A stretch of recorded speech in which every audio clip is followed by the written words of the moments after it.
Animal cell में group का formation हो ही नहीं रहा है साइटोकाइनेसिस में, तो यहाँ पर प्लेट का फॉर्मेशन होता है। और ये जो प्लेट का फॉर्मेशन है, कोई भी एक शेल है, ये जो शेल है इसमें क्या होता है, मिडिल से है ना, मिडिल से प्रोटीन बनना स्टार्ट होता है और ये मिडिल से पेरिफेरी की ओर होता है। भाई ये जो है बीच वाला प्लेस है और यहाँ मिडिल से प्लेट का फॉर्मेशन होता है और ये पेरिफेरी की ओर होता है। अंडरस्टैंड? सेंटर से पेरिफेरी की ओर प्लेट का फॉर्मेशन होता है, इसे कहा जाता है फ्रैग्मोप्लास्ट। ओके, क्या कहा जाता है इसको? फ्रैग्मोप्लास्ट। अंडरस्टैंड? तो इस डिवीजन को कहा जाता है सेंट्रीफ्यूगल।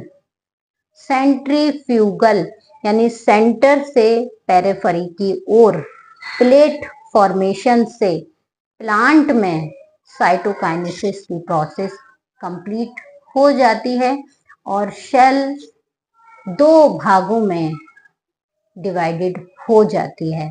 और इस तरह से एनिमल शेल में और प्लांट शेल में माइटोसिस यानी समसूत्री विभाजन, equational cell division, somatic cell division complete होता है।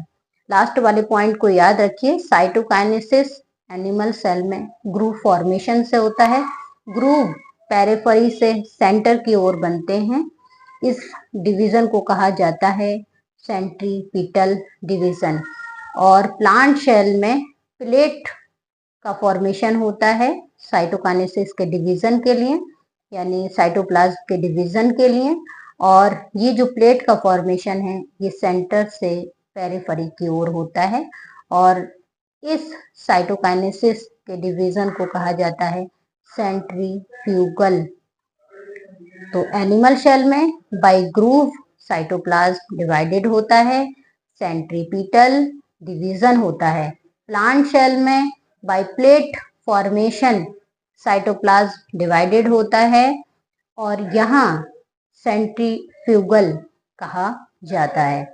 और ये माइटोसिस की प्रोसेस में, इक्वेशनल सेल डिवीजन में, सोमेटिक सेल डिवीजन का जो प्रोसेस है ये कैरियोकाइनेसिस और साइटोकाइनेसिस के द्वारा कंप्लीट हो जाता है। शेल दो भागों में डिवाइडेड हो जाती है। सोमेटिक जो डिवीजन है ये सोमेटिक शेल में ही पाया जाता है, जर्मिनल शेल में नहीं होता है। इसमें क्रोमोसोम नंबर पेरेंट शेल के बराबर ही डॉटर शेल्स में रहते हैं।